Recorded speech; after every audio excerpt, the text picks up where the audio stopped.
pribilehyo na ako po ay maimbitahan na magpahayag ng salita ng Diyos sa ating kalagitnaan. Nais ko po, bago tayo magsimula sa ating pag-aaral, nais ko pong anyayahan ang bawat isa sa atin na tayo pong lahat ay tumayo bilang isang tanda ng paggalang sa pagbabasa ng salita ng Panginoon. Let us open our Bible from 2 Corinthians chapter 3, verse 4 hanggang verse 6.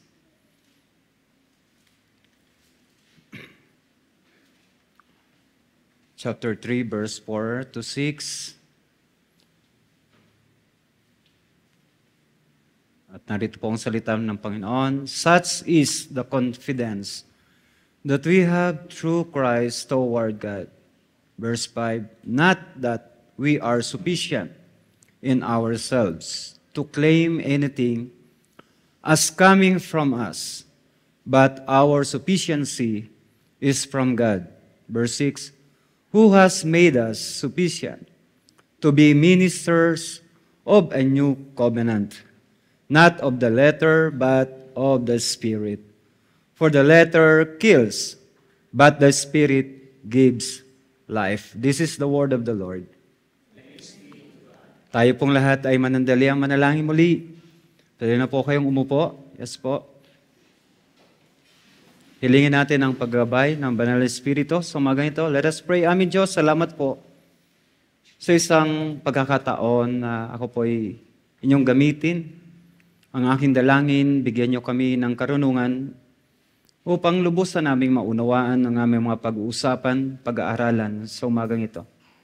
At ano baga ang halaga nito sa aming kasalukuyang panahon. God, continue to move, to speak in our hearts, in our mind, Lord, this morning. And let your name be glorified alone in our midst, O God. Once again, let your name be glorified. In Jesus' name we pray. Amen. Pagpasensyahan nyo na po, ako po ay galing sakit last Sunday, and that is the reason why hindi po ako nakapag-preach sa aming church. Muntik nang mag-pass out, konting-konti na lang. Akala ko po ako ay mai-ER, buti na lamang po sa biyaya ng Panginoon ay may duwabent. Kaya nakapag-intake po ako ng aking nebulizer. But by the way, this morning, isa pong pagbati mula po on behalf of Christ Steward Fellowship from Batangas City, at isa pong kagalakan at napakalaking pribilehyo na ako po ay inyong maimbitahan upang magbahagi ng ilang salita ng Panginoon sa ating kalagitnaan, sa ating kapulungan, bilang isang iglesia na nagpapatuloy sa paggampan sa lakbayin ng ating pananampalataya at pamumuhay at paggampan doon sa ating mga iniatang ng Panginoong Hesus sa atin bilang mga lingkod ng Panginoon at mga anak ng Diyos. So umagang ito, ang ating pong pag-uusapan is about sufficiency is in Christ. Our sufficiency is in Christ. Sa larangan ng paglilingkod sa Panginoon, kung atin pong susuriin ang ibinahagi ni Apostol Pablo bilang isang requirements ng tagapangasiwa or tagapanguna ng iglesia, ay tila baga napakabigat. Sapagkat isa roon is walang kapintasan. And walang sino mang tao ang kayang matagpuan na walang kapintasan. Kung hindi lahat tayo ay merong kapintasan. Subalit napakahalaga na ito po ay ibinigay ni Apostol Pablo bilang isang gabay ng pagpili ng tagapaglingkod at tagapangisiwa ng simbahan ng Panginoong Hesus. So, gusto ko pong bigyan ng hint ang bawat isa sa atin habang tayo ay naglalakbay, habang tayo ay gumagampan, kung kayo po ay ordinaryong miyembro, kung kayo po ay lingkod or gumagampan, merong ministry na ginagampanan sa iglesyang ito, nais ko pong bigyan ng paalala at isang pahiwatig. Itong mga talatang ito ay napakahalaga na atin pong pagbulay-bulayan at pagdilidilihin habang tayo ay nagpapatuloy doon sa atin pong paglilingkod sa Panginoon.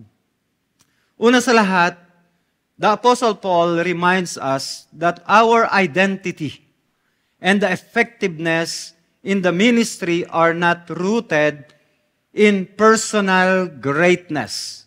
Kahit po kayo ay doctorate degree, masteral degree, it is not rooted in our personal greatness, but in divine grace.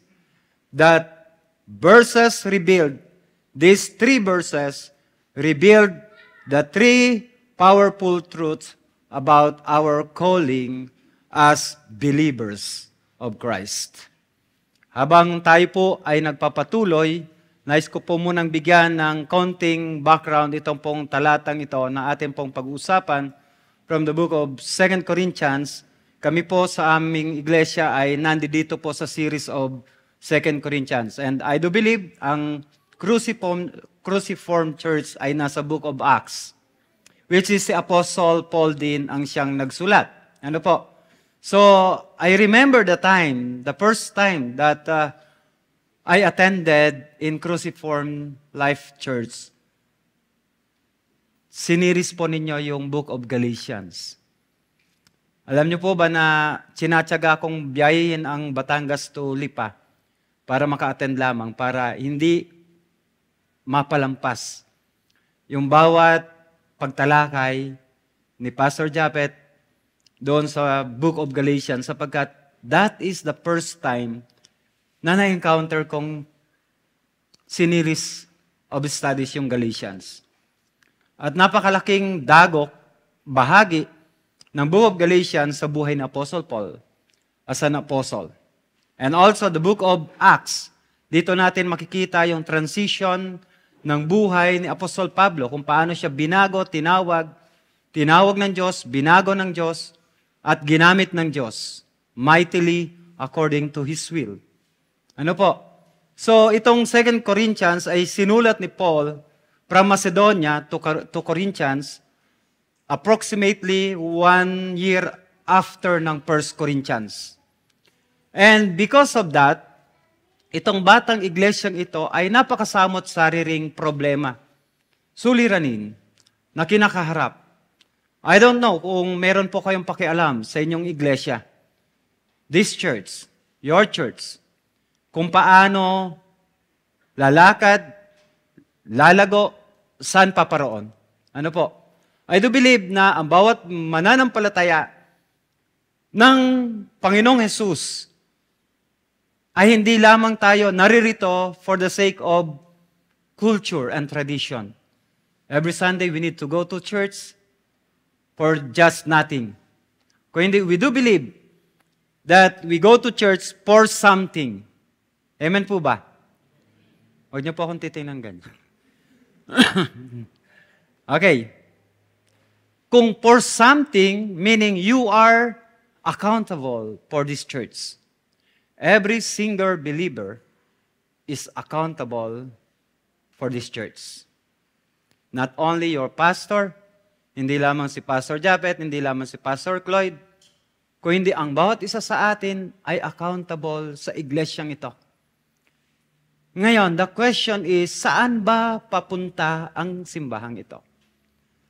As a baby church like Corinthians, I do believe na marami ring mga affliction, persecution, trials na kinakaharap ang iglesyang ito. Maybe may mga question, may mga rumors, subalit ang tanong, are you part of this church? Are you part of this ministry? Hello?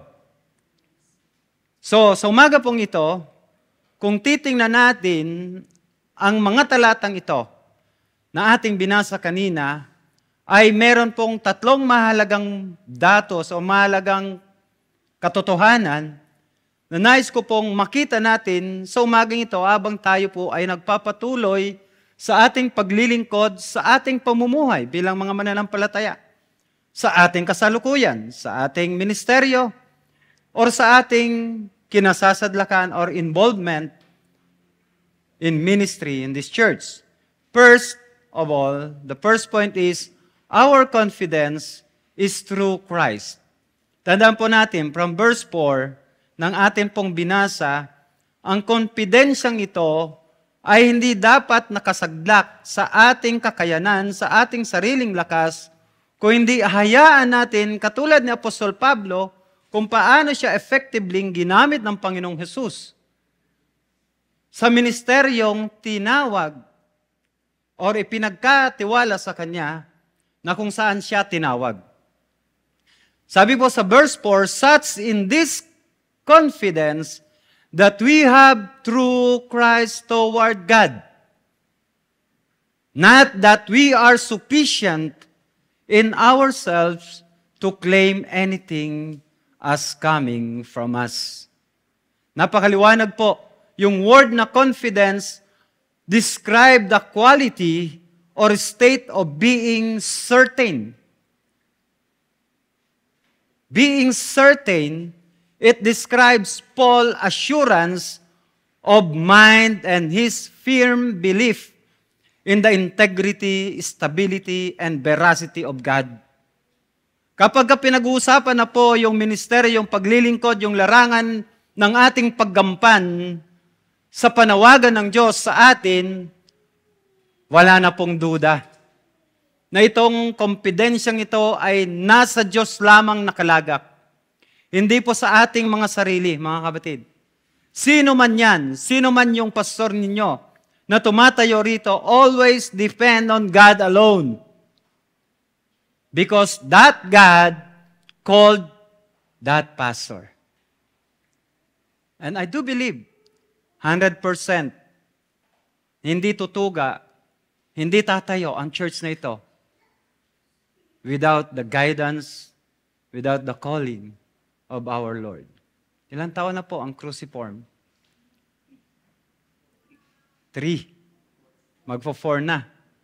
Bukod pa po yung doon sa kasama na. So, magpo-4 na po. Batang-bata. Ano po? Batang-bata. But there are so many faces. Nung kami ay umattend doon sa Honda, marami na pong mga bagong muka na narito. And natutuwa po ako, nakikigalak po ako sapagkat yung Barangay Bulacnin ay naabot na reach out.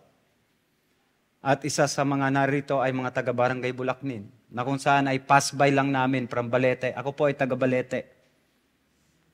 So pumupunta pa po ako sa Batangas City to minister. So from Balete, Balete dito po. Ita-travel ko po going to Batangas City. Pinapass by lang po namin itong Bulacnin. Although may mga churches, banda doon sa may Balete, boundary ng Balete. Subalit, salamat sa Panginoon sapagkat meron siyang tinawag para maghatid, abutin yung ibang mga kapatid na hindi po naabot ng Ebanghelyo rito po sa Barangay Bulacnin. Kaya kung titingnan po natin yung confidence ni Apostol Pablo na kanya pong pinapahayag dito po sa mga talatang ito, yung kanyang totally reliance and dependence to God. Si Paul ay nag-express ng kanyang total reliance on God, the idea of reliance being the expression of confidence or trust based on experience, which provides the perfect segue. Makikita po natin na kung saan to move on another topic. Alam niyo po ba itong chapter 3 ito, yung series of event na ito, ang dami pong mga pinagdaanang topics.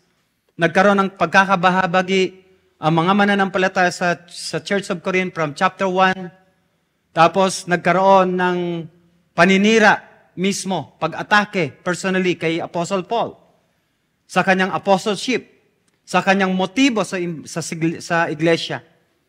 Nagkaroon ng sakitan. Okay? Kaya nga si Apostle Paul hindi na nagkaroon ng second visit to the Church of Corinth because nagkakasakitan na sila. Tinutuligsa, tinitira si Apostle Paul. Merong false teacher na nakapasok within the church. And then he rebuked it. Nirebuke na Apostle Paul through letter. Sabi niya, hindi na ako pupunta dyan para hindi na tayo magkasakitan. Hanggang sa dumating po itong chapter 3 ito, na kung saan ay patuloy na dinidepensa ni Apostol Pablo yung kanyang posisyon, yung kanyang pagiging apostol, yung kanyang pagiging lingkod ng Panginoon, na he is true and genuine doon sa kanyang motibo, sa kanyang paglilingkod sa ating Diyos. And that is the reason why he totally dependent sa ating Diyos at wala nang iba. Dito makikilala natin yung character ni Apostle Paul, kung paano siya naging masugid na taga-usig ng mga mananampalataya before ng kanyang conversion, nung Saulo pa siya. Ganon din naman yung kanyang kasigasigan sa pagpapahayag ng Ebanghelyo nung siya ay tawagin ng Panginoong Hesus bilang isang apostol. So, si Paul ay in-express niya yung boldness a second time in this chapter 2, verse 3 to 12. Chapter 3, verse 12, makikita natin yung view of his hope regarding the permanent glory of the new covenant. Binanggit po rito ni Apostle Paul, yung Old Covenant and New Covenant. Mamaya po, mapag-aaralan po natin. According to Murray Harris, in-explain niya po yung way na kung saan yung Paul confidence before God is claiming that the Corinthians were a letter written by Christ validating his apostolic credential come through Christ. Hindi po nagmula kanino paman, kung hindi ito'y nagmula directly from Christ. Paul called Christ directly from the road of Damascus. At matatandaan po natin, alam ko po na napag-aralan nyo na po ito from the book of Acts, si Ananias, kinausap ng Diyos sa vision na inutusan ng Diyos na pumunta sa daang matuwid upang puntahan si Saulo. At sabi ni Ananias, kilala ko po yun, si Saulo. Siya po ay mag-uusig ng mga mananampalataya. Ayaw ni Ananias. Pero sabi ng Panginoon sa kanya, puntahan mo siya at ikay inihintay niya doon sapagkat siya ay tatawagin ko at gagamitin ko. Di po ba? So on that day, that is the transformation of the life of Apostle Paul. Mula doon sa taga-usig, patungo doon sa tagapagbahagi ng Ebanghelyo. Kaya makikita natin directly yung apostleship of Paul directly from God. His qualification and source of competence for the works of the ministry, including the assessment of its success, were not natural ability. This is not the natural ability or from the natural ability of Apostle Paul or personal initiative, but it is divine enabling of our God. And that is the grace of God to Apostle Paul. That is the grace of God. Before Christ made Paul adequate to his instrument, makikita natin yung from the book of Acts, chapter 9, verse 4, 5, 6, hanggang 16. Paul sought to make himself adequate, writing in his letter to the Philippians. Ano ba yon? Binanggit niya. If anyone else has a mind to put confidence in the flesh, sabi ni Paul, doon sa book of Philippians, I far more, sabi niya, circumcise the 8th day of the nation of Israel, of the tribe of Benjamin, a Hebrew of a Hebrews. As to the law, a Pharisee. As to zeal, a persecutor of the church. And this is Paul, this is Saul. As to the righteousness which is in the law, found blameless. But whatever things were gained to me, sabi ni Paul, those things I have counted as lost for the sake of Christ. If we put our confidence in ourselves, mga kapatid, kabahan na tayo. Every time we go and share the gospel, na tila baga, kayang-kaya mo ang lahat. Tanungin mo na yung sarili mo. Baka ikay nananangan na lamang sa iyong sarili at hindi na sa Diyos. Napakahalaga ng pagkilos ng Diyos at pagsama ng Diyos. Pangalawa po, this is the second truth. Our competence comes from God. Kung kanina, yung kanyang pagiging kompidensya ay nasa Diyos lamang, but His competence is from God. Remember, from the book of Exodus chapter 4, verse 10 to 12, makikita po natin. Sige po, paki-next po. Tama ba ako? Ay, wala. Exodus chapter 4, verse 10 to 12. Sabi po rito, Moses said to the Lord, O my Lord, I am not eloquent, either in the past or since you have spoken to your servant, but I am slow of speech.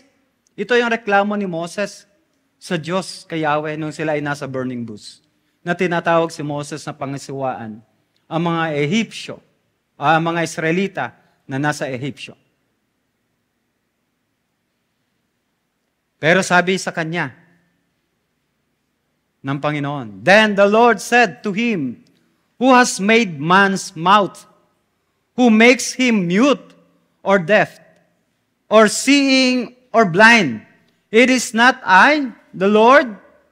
Now therefore go, and I will be your mouth, and teach you what you shall speak.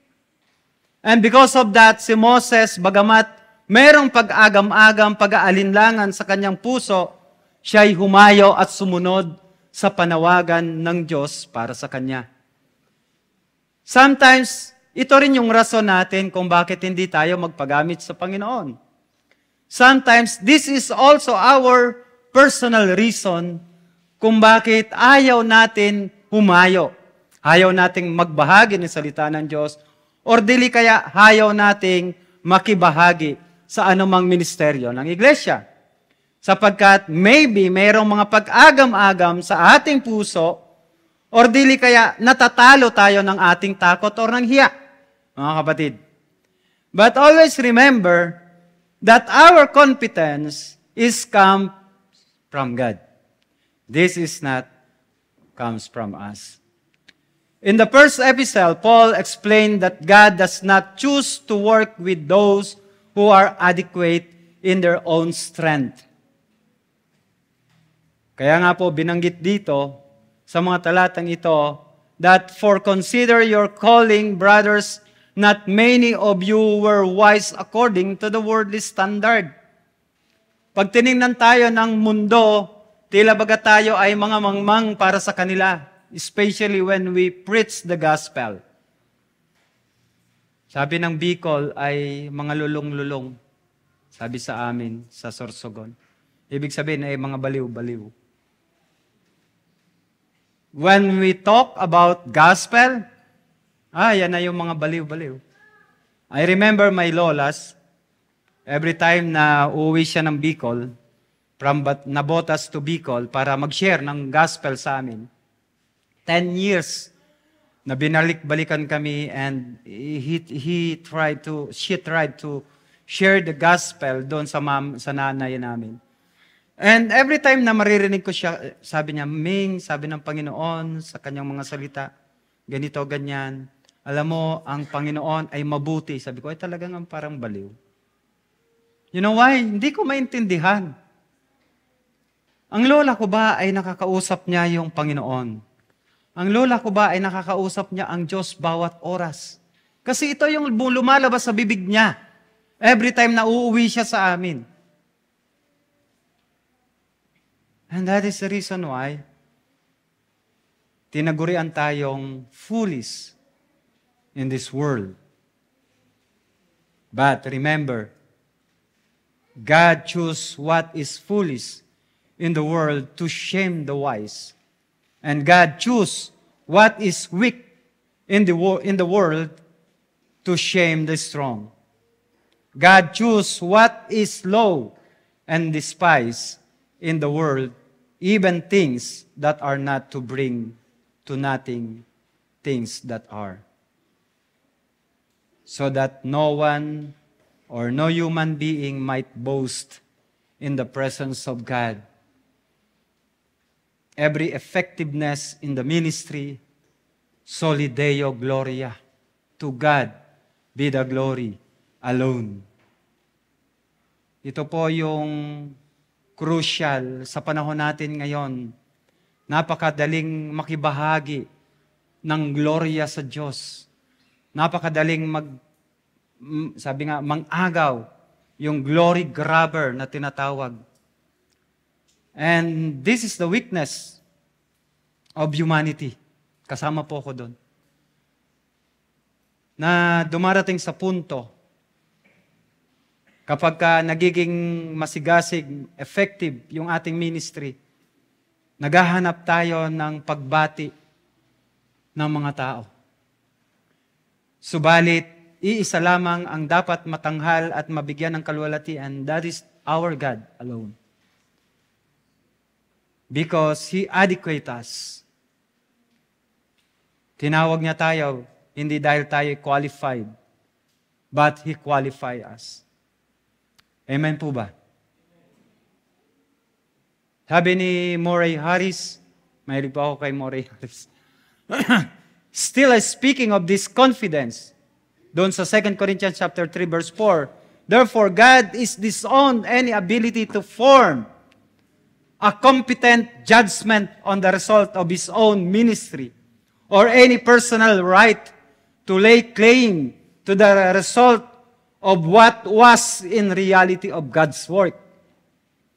His qualification and source of competence for the work of the ministry, including the assessment of its success, were not natural ability or personal initiative from divine enabling.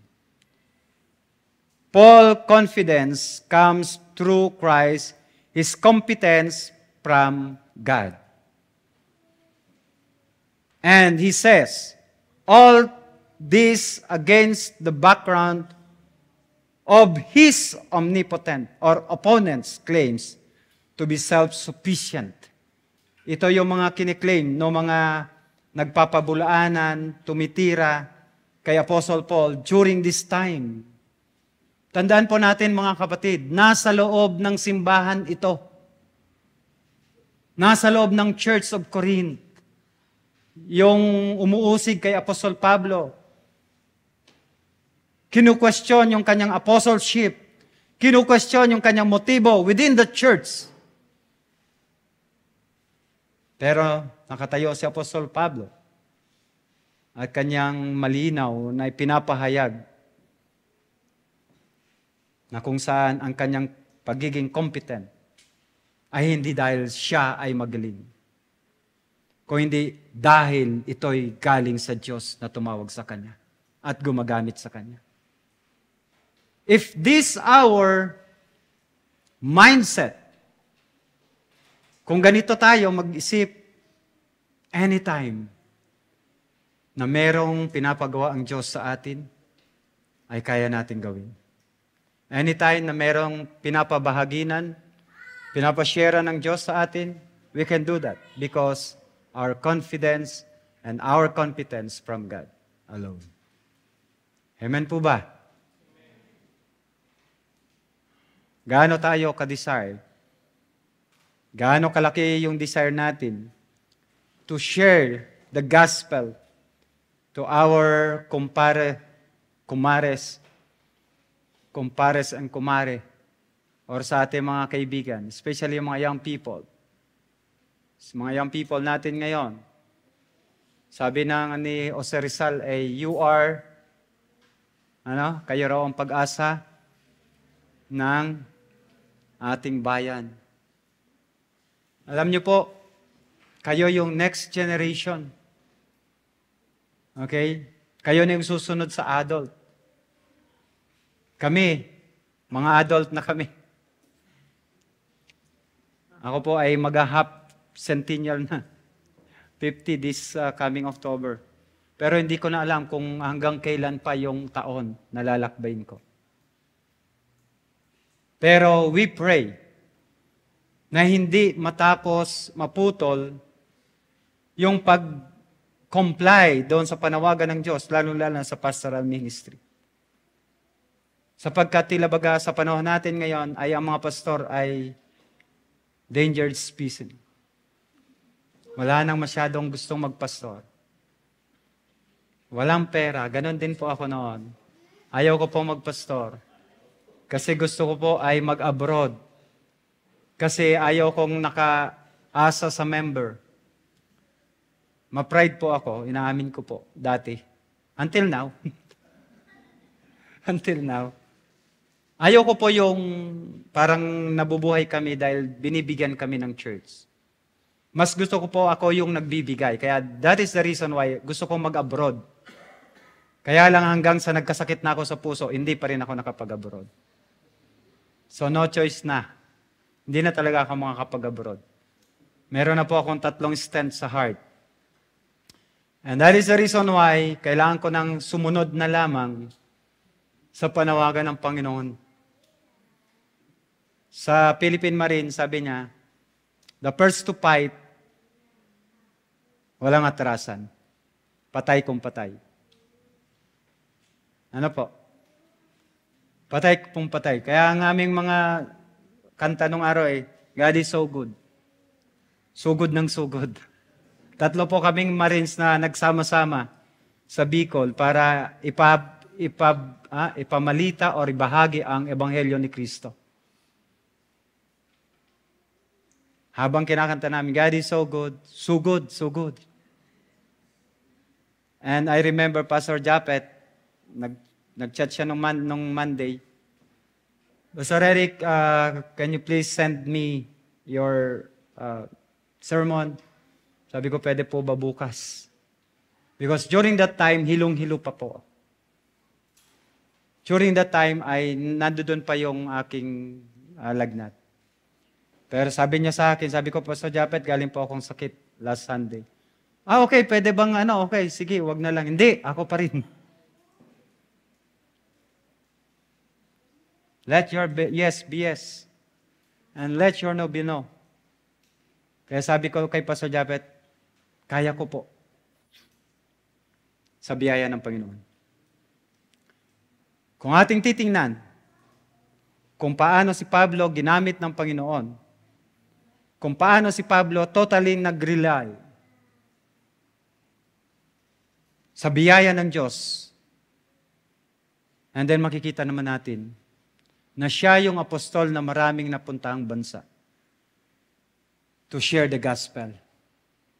Kung paano siya naging effective sa missionary journey, sa bawat sulok, bawat pulo, bawat bansa na kanyang pinuntahan.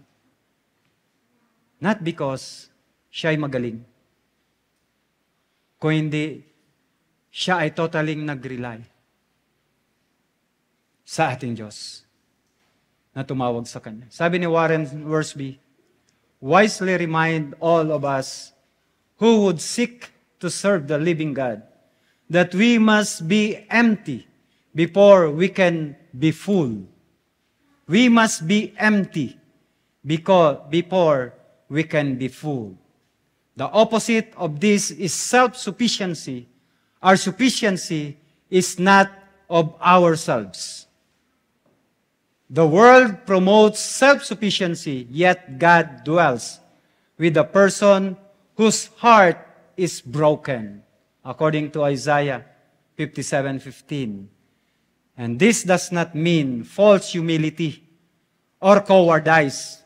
It means a proper attitude towards self, realizing how weak and sinful we are apart from Christ, compared to the two men in Luke chapter 18, verse 9 to 14. Ano sabi dyan? Sa Luke. Yan. Nababasa niyo pa po ba? Maliwanag. Sabi niyan, and he also told this parable to some people who trust in themselves that they were righteous and viewed the other with contempt. Two men went up into the temple to pray, one Pharisee and the other a tax collector. The Pharisee stood and was praying this to himself, God, I thank you that I am not like other people, swindler, unjust, adulterer, or even like this tax collector. I fast twice a week. I pray tithes of all that I get, but the tax collector, standing some distance away, was even unwilling to lift up his eyes to heaven, but was beating his breast, saying, God, be merciful to me, the sinner. I tell you, this man who went to his house justified rather than the other, for everyone who exalts himself will be humbled, but the humble himself will be exalted. Makikita natin yung differences ng dalawang ito. Kung paano sila humarap sa Panginoon, paano nila inamin yung kanilang kalalagayan sa harapan ng Diyos. Our adequacy is from God, and from God is literally out of God. And defending his calling as an apostle, Paul wants the Corinthians to understand that he is not sufficient in himself. Hindi po sapat si Apostle Paul to fulfill his calling as a preacher, as a teacher, as an apostle of Christ Jesus, and a minister of Christ Jesus. And he beloved, neither are we. Paul is saying that his ministry, anything and everything, without exemption, of eternal value is from God. Nagmula sa Diyos. And through God, which recall his great doxology doon sa book of Romans, chapter 11, verse 33 to 36. Oh, the depth of the riches and wisdom and knowledge of God, how unsearchable are his judgment, and how inscrutable his ways. For who has known the mind of the Lord, or who has been his counselor, or who has given a gift to him that he might be repaid? For from him, and through him, and to him all things, to him be the glory forever. Amen. Every time that we act, that we obey, that we follow God, doon sa panawagan niya sa atin, sa kanyang paggamit sa atin, always remember to give glory alone. Amen po ba? Amen. And this is the last.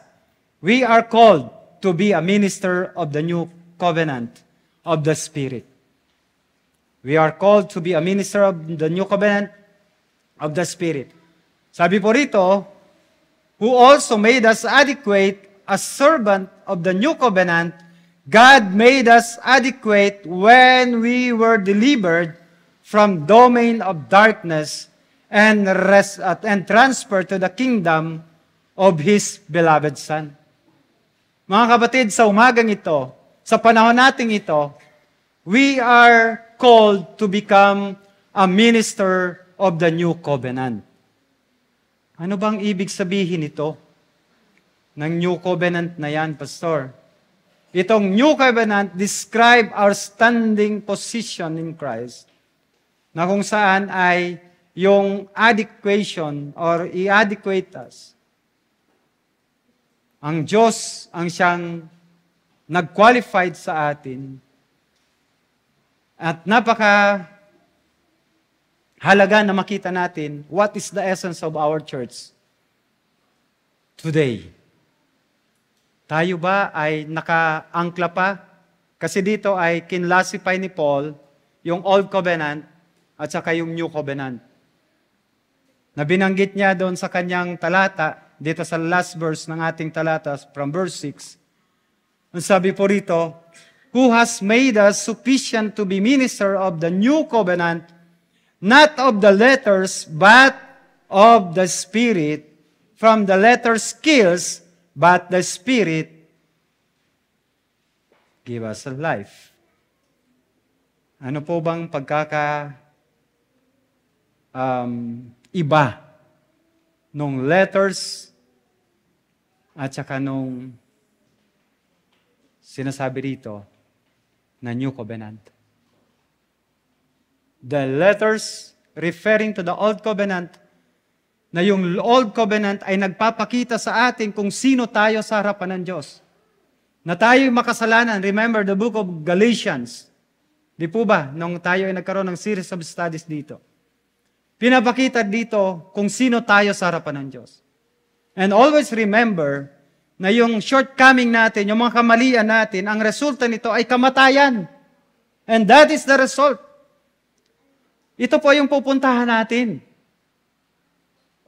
Subalit, ang bagong tipan sa dugo ni Kristo ay nagbibigay buhay sa pamagitan ng Banal na Espiritu who enabling us to conform to the will of God. Amen.